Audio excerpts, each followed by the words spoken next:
La chèvre, c'est un film difficile à tourner.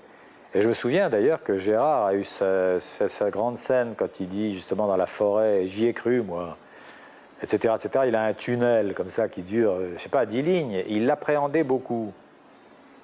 Et là, l'histoire extravagante dans La Chèvre, c'est qu'après avoir fait ce truc-là, il est rentré à l'hôtel épuisé nerveusement, et c'est là où on voit la difficulté du métier d'acteur.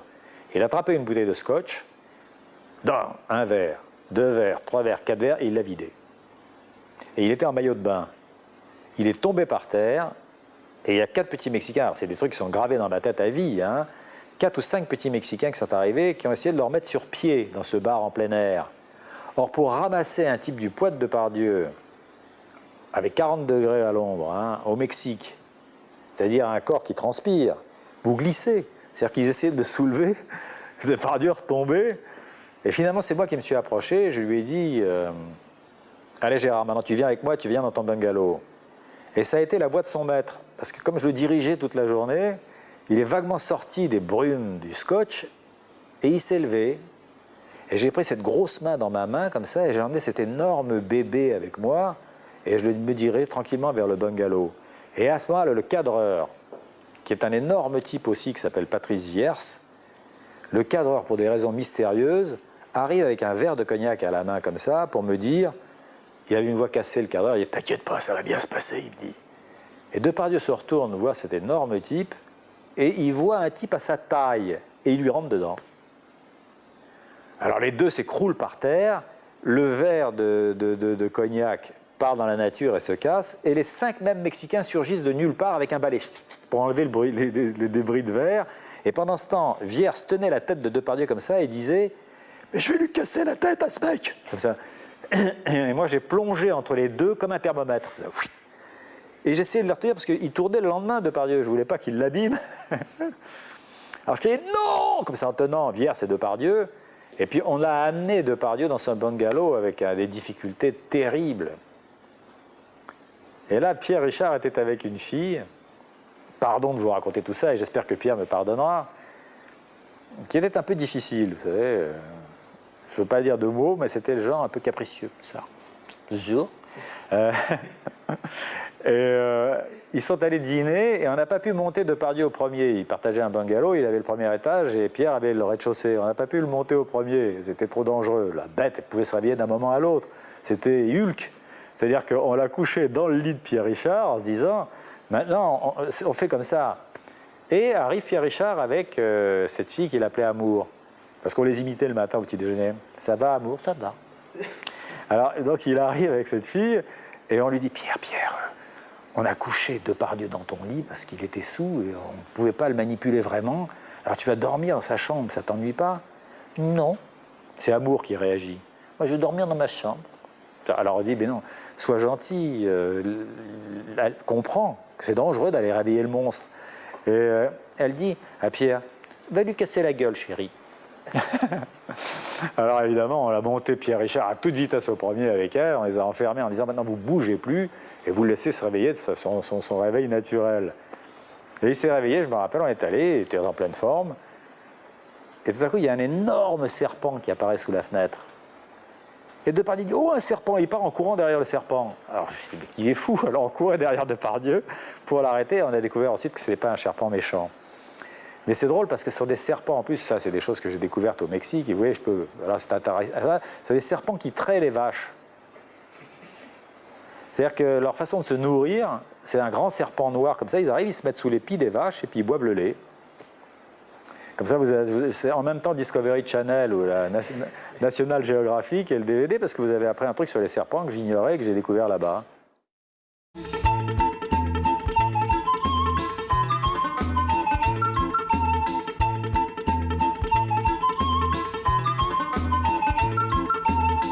Le 8 juillet, un homme en noir arrivait à Paris. Francis Weber, le réalisateur du Placard, venait s'occuper personnellement de l'édition de son film. Ses collaborateurs en profitaient pour dénoncer les méthodes odieuses de Francis. Le réalisateur à succès, d'une exigence absolue, n'hésitait pas à faire rejouer 50 fois les scènes à ses acteurs. Son but était toujours le même, retranscrire mot pour mot son univers. Les acteurs étaient comme ses jouets, ses pantins. Il allait même jusqu'à déclarer « François Pignon, c'est moi ». Deux victimes. Pierre et Gérard avaient bien tenté de se rebeller contre leur maître. Mais Francis voyait tout, contrôlait tout, déjouait toutes les ruses, implacable, omnipotent. Et pourtant, Gérard pointait un doigt accusateur. La rigueur et le travail ne suffisaient pas à expliquer une telle réussite. Il y avait autre chose. Une pièce essentielle manquait au Pulse. Un élément que Francis lui-même ne pourrait jamais maîtriser. Mais avant d'avoir pu faire la lumière sur ce dernier point, Francis disparaissait mystérieusement, laissant derrière lui une énigme. Pierre Richard et les réalisateurs des premiers scénarios de Francis voulaient poursuivre l'enquête. Ils étaient des témoins privilégiés pour comprendre les mécanismes de ces scénarios. Traqué jusque dans son repère d'Hollywood, Francis allait devoir révéler la pièce manquante qui permettrait enfin de tout comprendre. Les gens se trompent par rapport au cinéma. Ils croient que c'est l'acteur, ils croient que c'est la beauté des images, ils croient que c'est le talent du metteur en scène. C'est pas vrai. Tout est dans le scénario. Un très bon metteur en scène, il rend un film qui est aussi bon que le bon scénario. Un mauvais metteur en scène plante le scénario, bien sûr. Mais si vous n'avez pas un bon scénario, le meilleur metteur en scène du monde fera toujours un film qui sera bancal.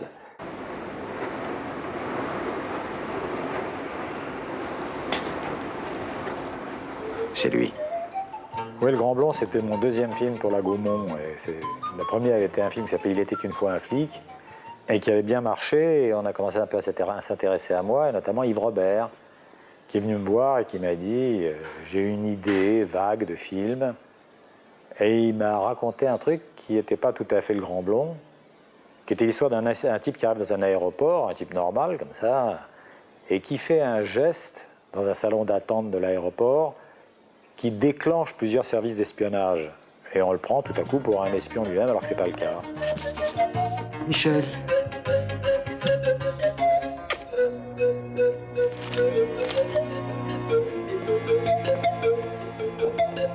Weber utilise des techniques qu'il a longuement travaillées. Il part d'une idée simple et invente des réseaux d'espions, comme le colonel Toulouse, qui souhaite contrer son adjoint par trop ambitieux. Ces mécaniques sont très vite reconnues pour leur redoutable efficacité. Des grands noms du milieu, comme Hanaud, Verneuil, Lautner, font appel à lui. À chaque coup, il trouve les idées. Une situation classique devient originale et crédible. Par exemple, je fais une scène de passage à tabac dans Coup de tête. Devers est là et il y a des flics qui le passent à tabac. J'ai vu 50 fois des passages à tabac. Mon rôle de scénariste, c'est de me poser la question comment ça peut être un tout petit peu original. Et à un moment donné, il y a un des flics qui gifle Devers, on entend un bruit métallique et le type dit « Merde, ma chevalière !»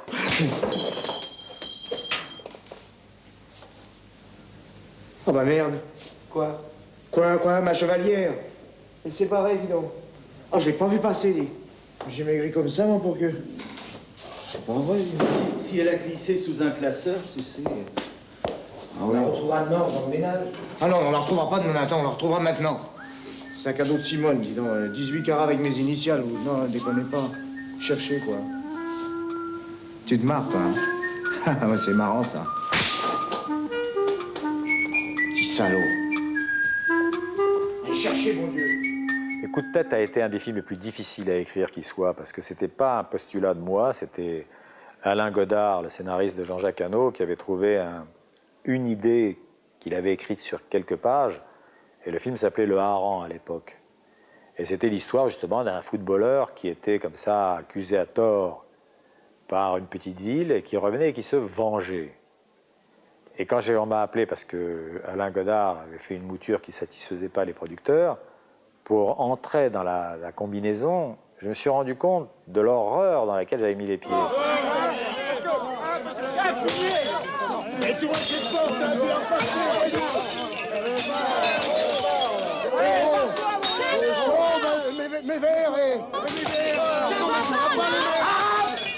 Dans ma version originale, notre personnage se vengeait. Et on n'était pas content. Il y a une chose, on se disait, mais c'est pas bien, c'est moche.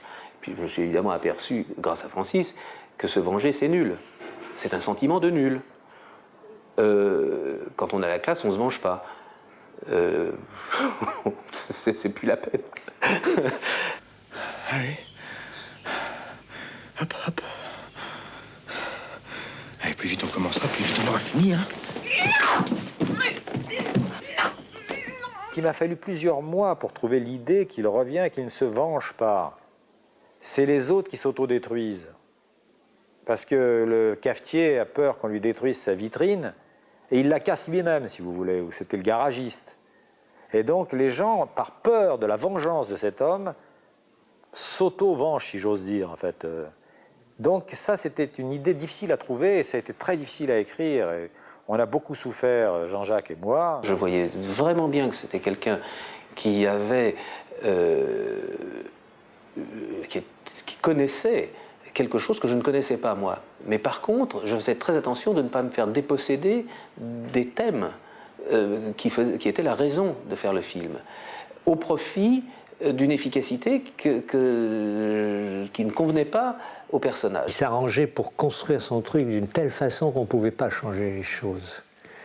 Et ça orientait toujours le film vers une espèce de mécanisme formidablement adroit, très bien trouvé, très bien agencé, et intelligent, et drôle, souvent. Mais ça ligotait le metteur en scène. On ne pouvait pas introduire d'autre chose. On peut tourner ces textes, hein, mais c'est très difficile d'improviser autour. Alors que moi, je suis plutôt du genre, quand j'écris ou quand je travaille avec d'autres scénaristes, à donner un canevas précis, à même des dialogues précis, mais à utiliser ce qui se passe sur le plateau, même ce que suggèrent certains acteurs ou certains incidents de tournage. J'aime bien que la vie rentre. Chez Weber, c'est très difficile parce que tout est tellement conçu d'une manière quasiment mathématique qu'on doit rester dans un moule extrêmement précis. Pour un homme comme moi qui passe un an sur un scénario et qui pense, à tort ou à raison, que l'histoire est la chose la plus importante, qui pense ensuite que la chose la plus importante, c'est que les acteurs qui vont raconter votre histoire la racontent le mieux possible. Parce que ma définition qui est simplette du cinéma, c'est que c'est une histoire racontée par des acteurs. Pierre Richard est un personnage central dans l'organisation de Weber. Ce super pro se fond sous toutes les identités. Preneur d'otages, mangeur de sandwich, jouet pour enfants gâtés, femme enceinte sur le point d'accoucher ou dépressif. Pierre Richard est devenu, malgré lui, une partie intégrante du comique de Weber.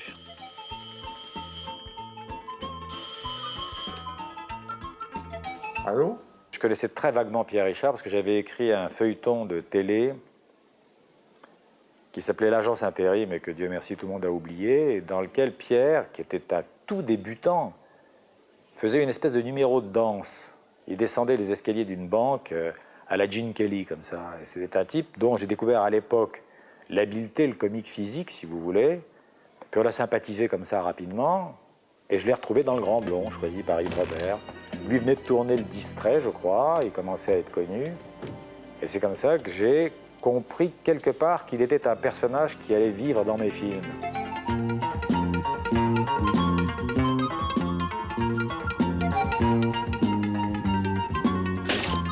Il est drôle, Pierre. Il est drôle parce qu'il a certaines caractéristiques de son personnage des films. C'est vrai qu'il est distrait. Je me rappelle un jour, je lui ai dit... on était allé voir un film ensemble, et puis on sortait de la salle de projection, c'est une projection privée, et je lui ai dit, mais est-ce que tu es aussi distrait que ça dans la vie que dans tes films? Il m'a dit, mais pas du tout, non. Merde, mon imperméable. Il avait oublié son imperméable dans la salle de projection, et c'est Pierre Richard, c'est-à-dire que il est arrivé, on est allé présenter un film à Berlin, il est arrivé avec un pantalon d'un costume et une veste d'un autre. Il est ailleurs.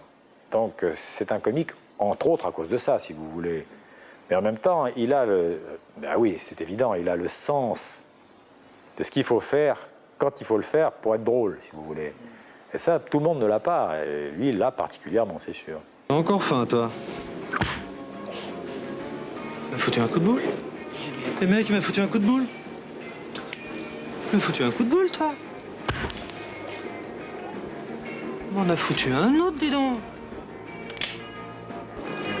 C'est pas comme ça, Pignon. C'est une technique, le coup de tête. Vous faites comme ça, vous n'avez aucune force. C'est d'ici que ça doit partir. Non mais dis donc, Pépère. Voilà. Moi, ce que j'ai fait quand j'ai eu Pierre Richard en main, entre guillemets, c'est que je lui ai dit, maintenant, tu fais plus rien de comique avec ton corps, c'est la situation qui est comique. Parce que sinon, c'est un pléonasme. Si vous courez comique en levant haut les genoux, vous signalez au public que vous cherchez à être drôle et vous gênez la scène. Donc moi, tout ce que je faisais, c'était gommer Pierre Richard, alors qu'en général, on lui demandait au contraire de faire le clown.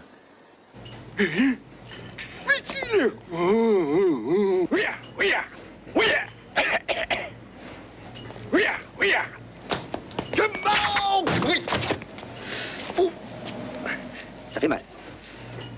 Ce que j'aime dans Pierre, justement, c'est quand il a commencé à comprendre le travail d'acteur, etc. Et on a fait des choses ensemble où il a réellement mouillé sa chemise parce qu'il fallait qu'il fasse 25 prises, 30 prises, etc. C'est-à-dire qu'il comptait plus sur le fait que, justement, il faisait des grimaces en faisant du karaté. Ça, c'est la chose la plus facile au monde à faire. Et puis, c'est pas la plus payante, contrairement à ce qu'on pense. Parce que quand tout à coup, le public est incrédule parce qu'il ne s'est pas attaché au personnage et qu'il voit le type faire le singe sur l'écran, alors là, c'est un moyen de prendre un bide, alors vraiment très sûr. C'est une façon de travailler qui est très particulière, que moi, je serais tout à fait incapable de faire parce que ça suppose presque une certaine cruauté, si j'ose dire, vis-à-vis des comédiens. Et que moi, je n'ai pas la force d'âme pour aller jusque-là. Je trouve que la vie est toujours plus importante qu'un film. Mais Francis, non. Francis préfère le film. J'ai revu le film récemment, là. J'étais frappé par une chose qui a l'air d'être un coup de pied à Yves Robert, c'est pas le cas d'ailleurs, mais c'est qu'on ne tourne plus de la même manière. C'est-à-dire que maintenant, on est obligé de tourner plus rythmé, plus rapide. Là, le film m'a paru un petit peu statique. Oh, hey.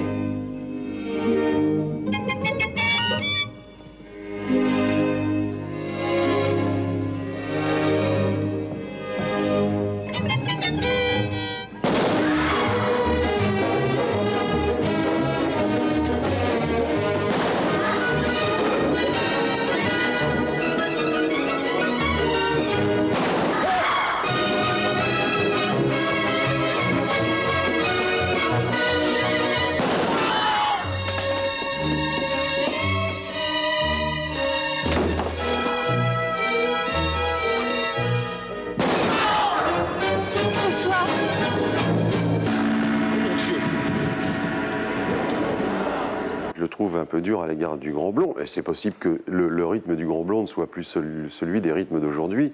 C'est pas forcément pour ça que c'est mieux quand ça va vite. Maintenant, les films se font un peu BD, et blablabla, et si ça traîne, on a l'impression qu'on s'emmerde. Ou plutôt que c'est lent, mais la lenteur est drôle aussi. Peut-être drôle, ou en tout cas porteuse d'un tas de choses, de sentiments. Francis, il les coupe, tic-toc, les sentiments. Ça ne veut pas dire qu'ils n'existent pas d'ailleurs.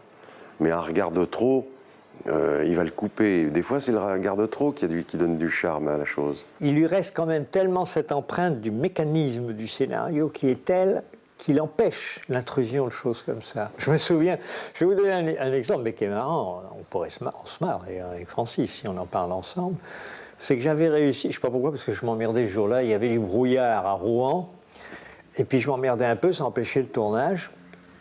Et puis je voyais des choses dans le port, alors je prenais des grandes grues qui bougeaient, qui avaient l'air fantomatiques, des mouettes qui passaient à travers ces grues et tout ça, et j'ai osé en monter un ou deux plans, comme ça, pour casser une séquence, pour passer d'une séquence à l'autre. Il m'en a toujours voulu, il m'a dit, tes mouettes, elles vont nous faire massacrer le film, et elles vont nous coûter des spectateurs. Il n'avait pas tort sur le principe. Mais ça indique qu'on avait une façon de travailler où je le décevais un petit peu, parce que des mouettes qui passent dans la brume, ça casse un petit peu un mécanisme de retombée de séquence à séquence qui trafiquait très bien, qui faisait très très bien. Dans le cas de Coup de tête, eh ben, la complexité, la fragilité de Patrick Devers est venue... comment dire, eh bien justement, faire résonner un tout petit peu la mécanique simulée, grincer un peu dans la mécanique. Ça, c'est bon. Silence! Nom de Dieu! J'essayais de vous faire rire. C'est l'histoire d'un mec qui viole une fille, et comme on a besoin de lui pour jouer au foot, on accuse un pauvre connard. Vous le connaissez, président? Ouais? Je vais la raconter. Asseyez-vous! Vous serez bien pour rigoler. Asseyez-vous. Je sais qu'une des raisons pour lesquelles Francis a voulu passer à la mise en scène, c'est que précisément il se retrouvait avec des metteurs en scène qui disaient « bon, ça c'est pas important ». Et lui hurlait dans son cœur en disant « mais c'est essentiel à la scène ». Insatisfait de ne pas retrouver à l'écran ce qu'il a imaginé dans ses scénarios, Weber devient réalisateur et met en scène Le Jouet avec Pierre Richard. Ces films présentent souvent un couple de personnages contrastés, mais qui doivent se supporter pour résoudre une situation problématique. On fera sûrement une bonne équipe tous les deux. Pignon. Lucas, ravi de vous rencontrer. Moi aussi. Je m'appelle Campana. Jean Campana. Je peux récupérer mes clés? J'ai perdu une chaussure. Vous vous reposez jamais, Perrin? Vous ne vous reposez jamais, vous. Excusez-moi, j'avoue que je suis un peu perdu, j'essaie de comprendre, mais... J'ai senti très vite que le modèle de l'emmerdeur allait devenir le modèle, au fait, de tous ces films par la suite, c'est-à-dire l'histoire du couple, de l'homme empêché et de l'empêcheur de tourner en rond. Et on sentait que c'était son thème favori. Vous faites peine à voir. On dirait un cheval qui a raté une haie. On vous abattrait sur un champ de course. Allez-vous-en, monsieur Pignon. C'était quoi, rester paralysé, ça? Je veux pas vous affoler, mais si la moelle épinière est touchée, c'est paralysé à tous les coups. Et là, par un voyage à Lourdes... Toutes les situations où vous aidez quelqu'un un peu par gentillesse, par générosité, et ce quelqu'un devient un emmerdeur pas possible, un type qui est là, qui vous ralentit, qui fait toute traviole, et vous l'aimez, vous voulez vous en débarrasser, vous n'y arrivez pas. Admirable. Admirable. Ça, c'est un truc qu'il comprend parfaitement. Il doit avoir des expériences comme ça dans sa vie. Je sais pas, mais il le fait divinement. Hein. Il me faisait rire parce qu'il était très drôle dans la vie. Il est très drôle. Mais à chaque fois, il pointe. Son résumé, c'est le dîner de con. Hein. C'est très méchant le dîner de con, en fait. Ce qui s'y passe est très méchant. On peut pas être plus méchant avec quelqu'un, en fait. C'est horrible, mais c'est drôle. Non, Pierre, papa. Quoi, papa? Je trouve la passion de ton père très originale et tu veux l'amener mercredi soir? Mais pas du tout, qu'est-ce que tu vas chercher là? Tu me vois invitant le père de mon meilleur ami à un dîner de con? Oui. Tu me prends vraiment pour un salaud, hein. Il est un peu comme ça dans la vie. C'est un homme qui est toujours, comment dirais-je, qui juge beaucoup les autres, hein, quelquefois avec une certaine dureté. C'est pas un homme extrêmement tolérant, je crois pas. C'est pas sa qualité première. Mais en même temps, il est très juste, il a une vision, une acuité terrible. On emploie le mot mécanisme avec Francis, mais ça veut dire quand même qu'il est formidable observateur des gens, quelle que soit leur classe, quel que soit leur comportement, les mauvais, les bons et tout ça. La première source d'inspiration du scénariste est l'observation. Pour Coup de tête, Jean-Jacques Hano et Francis Weber n'ont pas hésité à observer des équipes de foot pour retranscrire la vie si particulière dans les vestiaires. La tactique, elle est simple. Hein. On va leur rentrer dans le chou à ces merdeux. Ils nous ont traités de gonzesses, on va leur faire voir si on a des petites bites. Alors Berthier, Morillo et Spivak, je veux que vous me les défonciez. Oh, Spivak, c'est ce qu'il a dit, numéro 10? Les Polacks, ils leur chiaient sur la gueule. Bon, alors celui-là, il touche plus un ballon. Hein. À la première occasion, tu lui prends la canne. Ce type vous méprise. Alors vous avez 45 minutes pour régler vos comptes. Souvenez-vous, on marque pas avec ses pieds, on marque avec ses couilles. On ne gagne pas avec sa technique. On gagne avec ça. La victoire au bout du quai et la gloire au fond des filets. L'ennemi désemparé, nous vaincrons, nous serons les premiers. Allez, Dragon, but. Le comique est dans la vie, en fait. J'ai travaillé dans un journal militaire qui s'appelait le journal Bled, qui est le journal de l'armée d'Algérie. Et je faisais des papiers sur des corps d'armes, comme ça, des corps d'armée. Et on me dit, tu vas aller interviewer l'intendant de première classe, je crois qu'il s'appelait Baudot, un nom comme ça, l'intendant de première classe Baudot. Et je ne savais pas que c'était un général, l'intendant de première classe, moi. Et j'ai cru que c'était un première classe, c'est-à-dire un bidasse comme moi. Et je téléphone, et je tombe sur sa secrétaire sans savoir que c'était sa secrétaire. Et je dis, passez-moi Baudot. Elle dit, c'est de la part de qui? Je dis, Weber. Alors, si ça doit être un général aussi, pour que ce soit aussi net. Elle me passe le mec, qui me dit allô. Je lui dis alors tu vas bien, enfoiré? Alors, je parle comme un bidasse. Un peu surpris, ce général me dit oui, ça va. Je dis est-ce que je pourrais venir t'interviewer demain, Max? Parce qu'on s'appelait Max. Et il me dit oui, il se demandait toujours mais où est-ce que j'ai rencontré ce Weber? Puis j'arrive dans le bureau d'un général. Heureusement, il s'est marré parce qu'il était général. Je suis tombé sur un adjudant, je finissais ma vie en tôle. Mais là, c'est pour vous dire, l'armée peut vous inspirer de la comédie et le monde en général.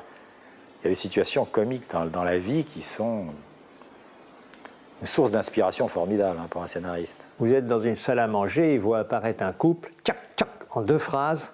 Il a dit ce qui est ridicule dans le couple. On est tous ridicules quand on arrive dans une salle à manger vide comme ça. Alors là, il est irrésistible. Il est très très drôle. Il est content de lui et glissant comme une savonnette. Il a une maîtresse de 22 ans, chez qui nous avons placé des micros depuis 2 jours. Il l'appelle mon petit voyou et elle l'appelle mon grand bouc. Le grand bouc. J'avais été persécuté par un sergent-chef pendant tout mon service militaire, toutes mes classes. Et c'était épouvantable. Au service militaire, il y avait un adjudant qui s'appelait Colombette. On l'appelait la Colombe. La Colombe. Il m'a emmerdé pendant 13 mois, tu peux pas savoir. Et ce type, je me suis dit, si un jour je le rencontrais n'importe où, dans un prise unique, dans le Sibéria, je l'assomme. Et puis, je l'ai rencontré un jour.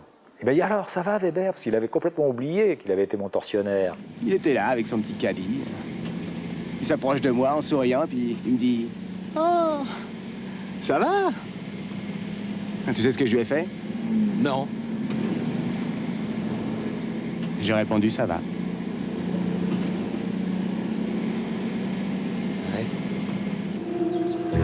T'as pas regardé la télé hier soir? Oh non, je dînais chez ma belle-sœur. Il y avait un film, c'était vraiment bien. L'histoire d'une fille qui tombe amoureuse d'un mec qui découvre que c'est son père. Oh, dur. Elle nous a accueillis, la petite, quand elle a crié. Papa, elle était tellement touchante, émouvante.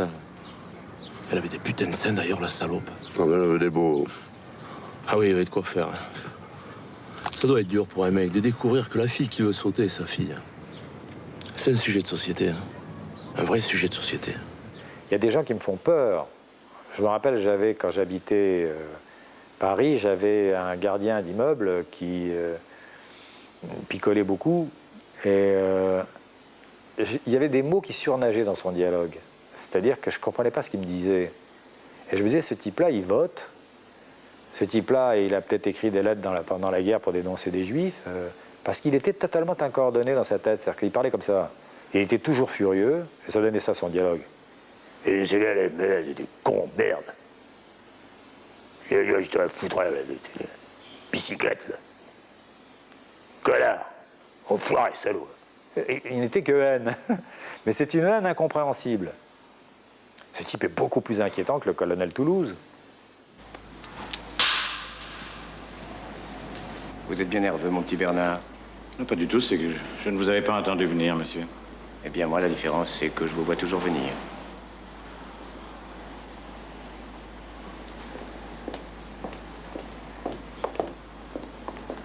J'aime beaucoup ça, les gens manipulés aussi. C'est vraiment parce que ce sont des victimes. Et quand ils découvrent la trahison, entre guillemets, c'est épouvantable. C'est-à-dire que ça vous donne des scènes très touchantes. Et d'ailleurs, c'est marrant parce que j'en ai beaucoup de ces scènes-là, effectivement. Parce que je me rends compte que dans le dîner de cons, quand Villeray découvre qu'il a été invité parce qu'il est con, alors qu'il a cru s'être fait un ami avec l'ermite, c'est une scène belle parce qu'elle est pathétique, si vous voulez, mais j'ai la même chose dans L'Emmerdeur, où tout à coup, Pignon, Brel, se rend compte que cet homme à qui il est en train d'essayer d'offrir une chemise parce qu'il l'aime, est en fait un type qui ne l'a supporté que parce qu'il a un crime à commettre, si vous voulez. Et tout ça, tous ces moments où le personnage principal se dessille, il voit ce qui se passe. Vraiment, c'est des moments qui sont très intéressants sur le plan dramatique, c'est évident. C'est moi le chef de cette expédition. Vous n'êtes rien du tout. Comment? Vous savez pourquoi on vous a choisi? Parce que vous êtes comme la petite Benz. Vous pouvez pas faire un pas sans vous casser la gueule ou provoquer une catastrophe. Voilà pourquoi on vous a choisi. Je voulais pas vous le dire, mais vous me forcez à le faire. Francis Weber se définit comme un auteur qui réalise. Il tourne des plans simples pour conserver toute l'efficacité de son scénario. On lui a parfois reproché cette simplicité. Cependant, la mise en scène des comédies est un art plus difficile qu'il n'y paraît.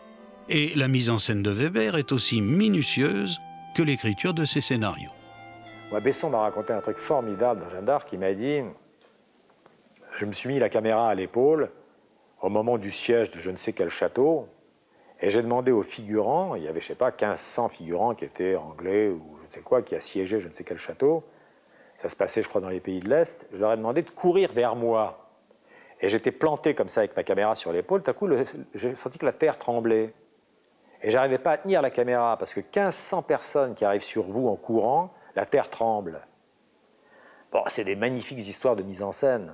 Parce que moi, j'ai jamais eu 1500 personnes qui sont venues vers moi en courant. J'ai 2 personnes sur un canapé, moi, si vous voulez. La terre tremble pas dans ces cas-là. Mais qu'est-ce que vous faites, Plénac? Je me déshabille, Monsieur le Président. Si je ne vous avais pas arrêté, vous vous mettiez tout nu. Et vous faisiez le tour de la salle de rédaction. C'est vous qui me l'avez demandé, Monsieur le Président. J'ai une question importante à vous poser, Plénac. Qui de nous deux est le monstre?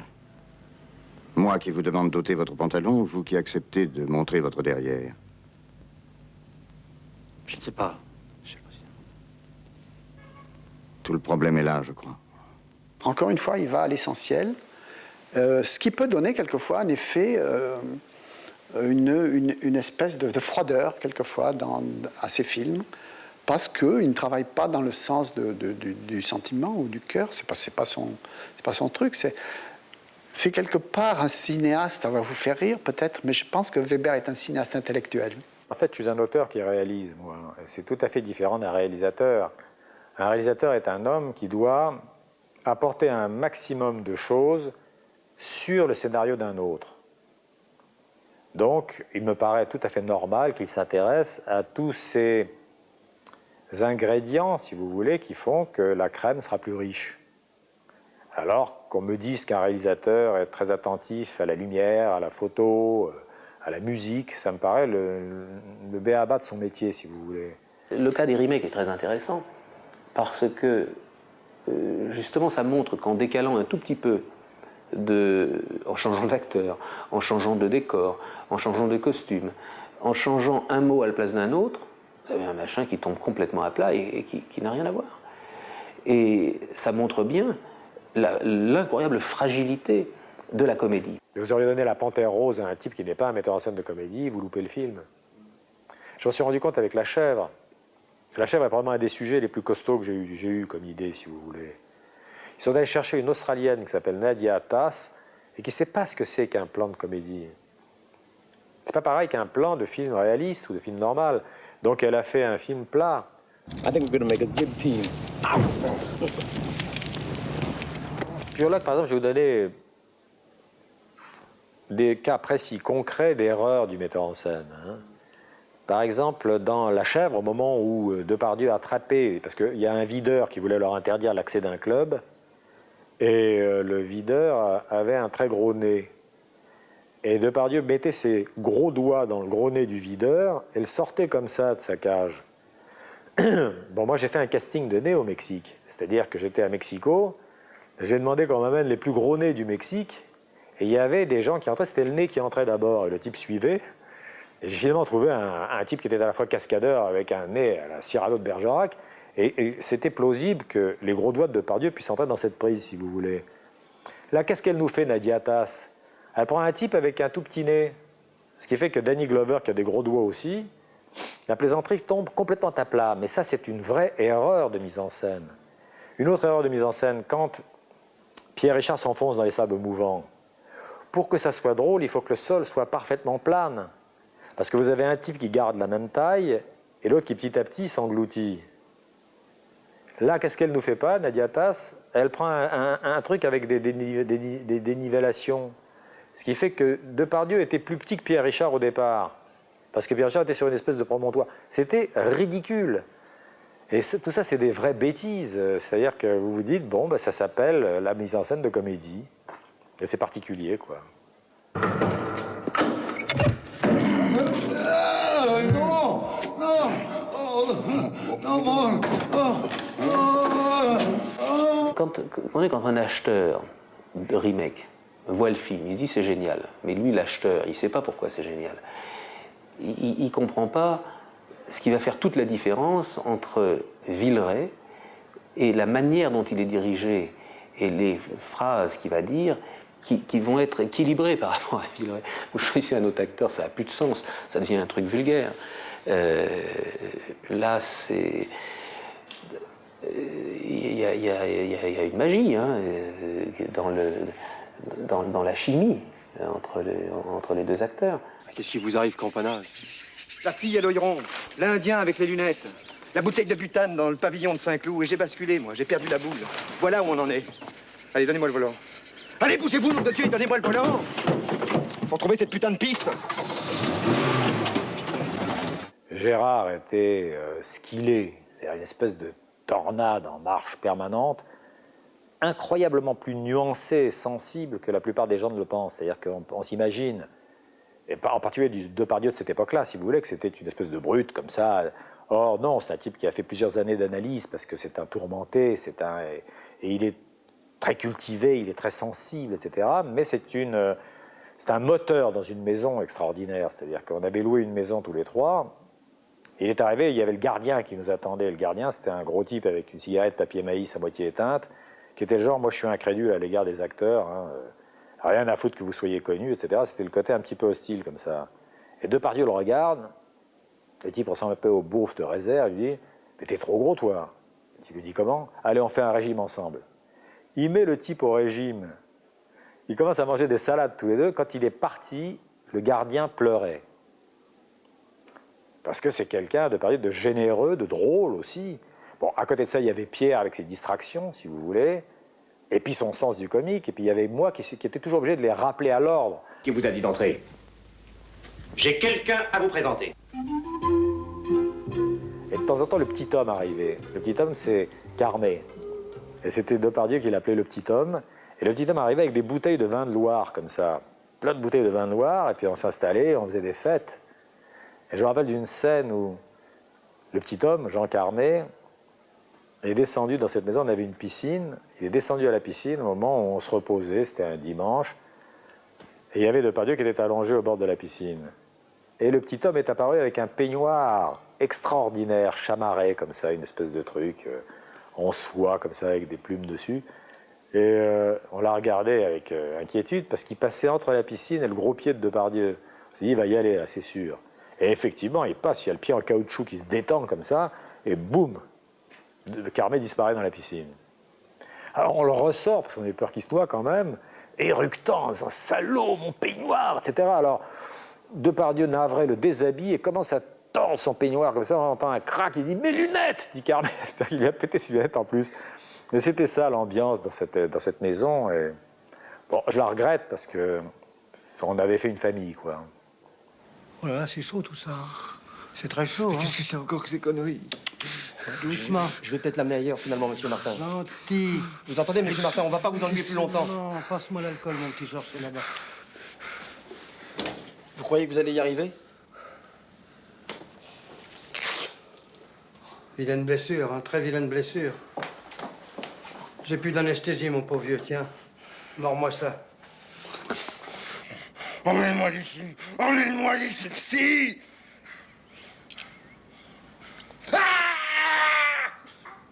Faudrait mieux le piquer. Le plateau avec Carmet, Depardieu et Pierre sur Les Fugitifs, ça a été un cauchemar. J'ose à peine vous raconter pourquoi, d'ailleurs. Je vais vous le raconter, parce que ça peut éventuellement choquer le public, mais c'est à la fois enfantin et compréhensible, parce que c'est une façon, sans jeu de mots, d'évacuer sa peur. Et c'était des concours de paix. Vous voyez, quand je parle d'évacuer sa peur, mais c'est insupportable. C'est-à-dire qu'ils n'arrêtaient pas de se péter les uns et les autres sous le nez.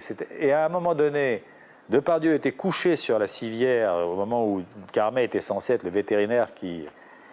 Et pardonnez-moi ces détails, mais c'est historique. Carmet se pétait dans les doigts et le mettait sous le nez de Depardieu comme ça immédiatement. Carmet pétait, effectivement. L'autre était assis. Comme Carmet était debout, il était à la hauteur. Alors, Gérard protestait, alors on coupait, on recommençait. Et finalement, même sans se rendre compte de ce qu'il disait, Francis, dans sa rage, il lui dit « Arrête !» à Carmé de faire le con et tout ça. Et pendant qu'il lui disait ça, Carmé pétait. Pendant qu'il l'engueulait sur ça. Et Francis, dans un énorme mouvement de colère, s'est dit « Arrête de péter quand je te parle ». Qui lui dit « Mais c'est drôle maintenant, mais au premier degré, toute l'équipe était là. » Et il a dit cette chose énorme « Arrête de péter quand je te parle ». C'est pas un discours poétique. C'est un discours qui a des odeurs de cuisine. Ben oui, mais c'est comme ça qu'on devient cuisinier. Si on ne veut pas mettre les doigts dans le gras, si on ne veut pas que ça sente l'ail à la jointure des ongles, il ne faut pas faire ce métier-là. Et la grâce, à mon sens, elle s'obtient justement par un énorme labeur qui fait que, comme les acteurs, quand vous rentrez en scène, vous savez votre texte, vous avez dosé vos effets, vous savez à quel moment il faut marquer un silence, vous savez à quel moment il faut regarder votre chaussure, et c'est ça qui fait que ça fonctionne. Gérard Astandouille, chaque fois qu'on dit moteur, actionne. Et avant de partir, avec sa main, il me serrait les couilles. Comment voulez-vous que je joue la situation dans ces cas-là? Stop! Qu'est-ce qui se passe? Je n'aime pas votre attitude depuis le début. Vous vous conduisez comme si vous étiez le chef. Monsieur Benz a pourtant bien défini les rôles. Je fais l'enquête et vous êtes mon assistant. Alors ne m'obligez pas à lui téléphoner. Ça va être dur. Comment? Non, rien. Attention, hein?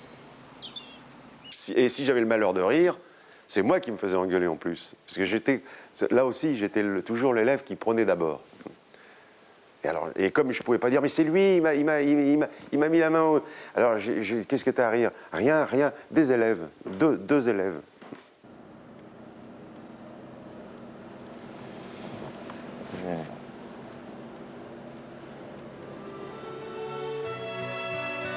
Une véritable alchimie s'est créée entre les trois amis. On la sent au cours des tournages. Et on la voit à l'écran. Elle fait tout le génie d'un film comme La Chèvre. Et voilà.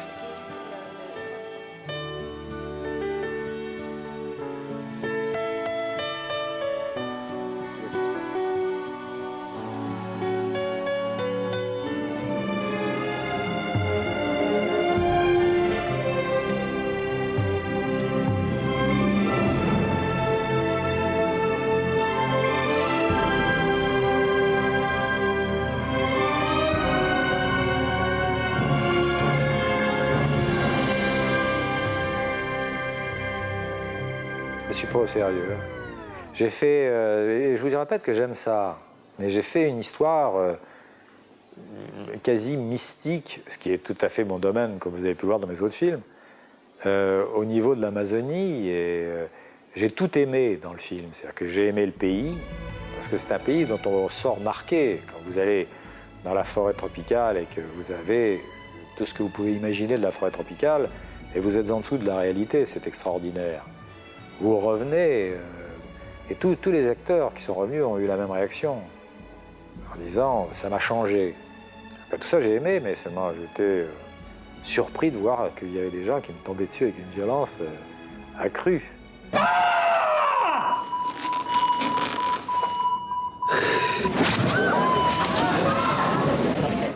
Non, je pense qu'il a voulu refaire avec d'autres personnages un couple, mais c'est pas la faute des comédiens. Finalement, le personnage de Bruel n'était pas très sympa. Le mien a toujours été sympa. Il a été parfois ridiculisé. J'étais jamais ridicule, parce qu'il s'en est toujours défendu. Mais c'est un personnage paumé, auquel les gens s'identifient. Le personnage de Bruel, c'est un playboy, plutôt macho et raciste. On ne peut pas dire que les gens vont s'en identifier à ce genre de personnage. Il ne se rachète qu'à la toute fin. Et quand il se rachète à la fin, c'est un peu trop tard.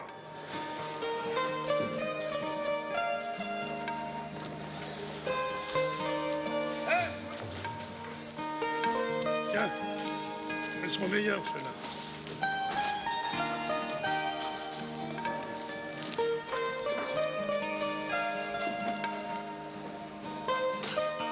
ça a l'air facile. Ben oui, avec Francis, ça a l'air facile. Ceci dit, il souffre comme une bête. Alors ça, c'est une chose, dans les souvenirs que j'ai de Francis, c'est dur, l'écriture, c'est dur. Il disait ça, mais 40 fois par jour. Le problème pour un homme comme moi, c'est d'essayer, quand je suis en scénario, d'oublier la vie.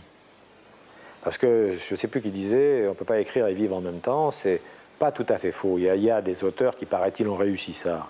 Ils avaient de la santé. On parle toujours d'Hemingway qui buvait, qui allait aux courses de taureaux et qui faisait en même temps le soleil se lève aussi, qui écrivait. Je l'admire beaucoup, je n'ai pas cette santé-là. C'est-à-dire que ce qu'il me faut, moi, c'est me mettre en face d'un mur et écrire, me concentrer le plus possible pour essayer de faire le truc le moins dégueulasse possible. Évidemment, on peut toujours trouver des exemples contraires, c'est-à-dire des grands auteurs qui sont complètement alcooliques, qui se couchent à 4 heures du matin, qui sont géniaux, qui sont fous, tout ça. Bon, ils ont une autre forme d'expression artistique. Ce sont des génies, pas des génies constructeurs comme lui. Lui, il part d'une idée absurde, de quelque chose de très original, la plupart du temps, au départ de son sujet.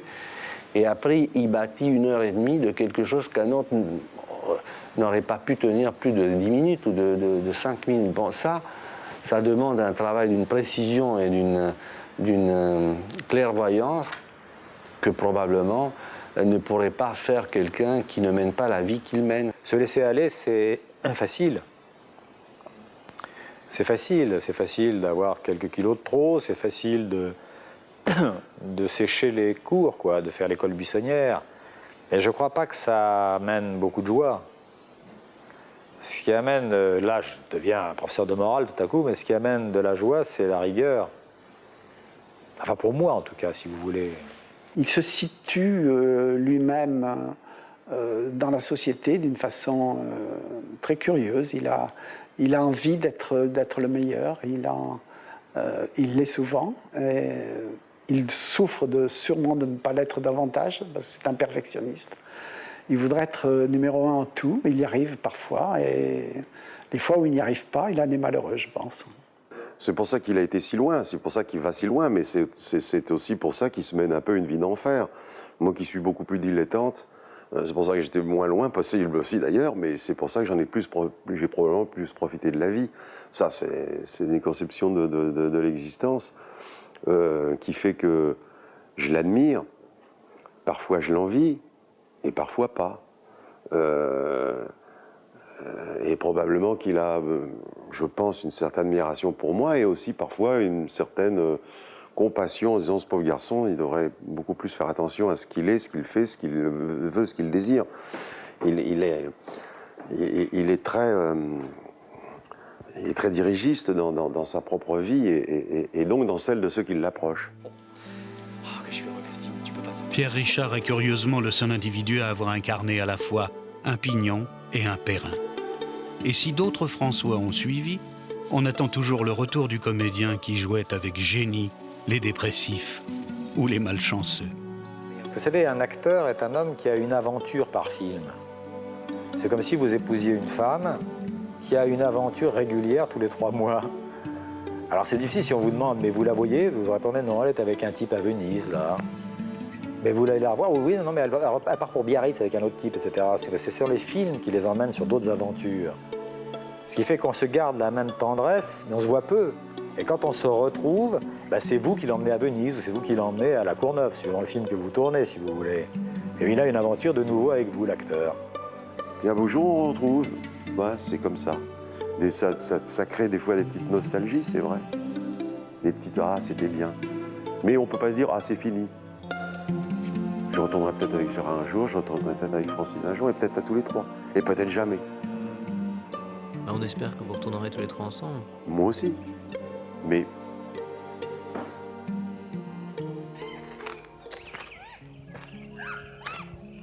C'était la chance de ma vie, cette mission, Campana. Parce que je peux vous avouer quelque chose maintenant. J'ai pas toujours eu de la chance. Sans blague. Dites-moi franchement, Campana. Mais alors très franchement. Est-ce que vous me trouvez doué pour ce métier?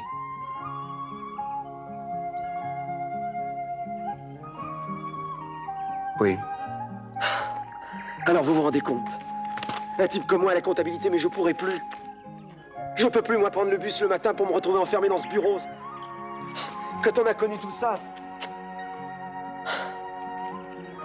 C'est trop con, parce que je suis doué, vous avez raison. Allez, venez, Perrin, on rentre. Je vous aurais pris comme associé, tiens.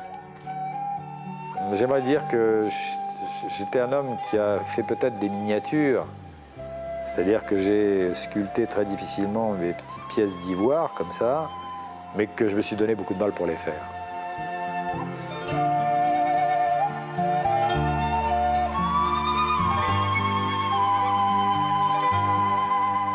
Je n'échangerai pas, si vous voulez, le travail que j'ai fait contre n'importe quel autre boulot. J'ai fait rire les gens.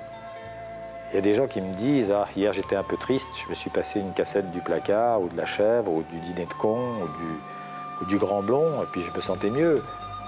Qu'est-ce que je peux demander de plus, moi ?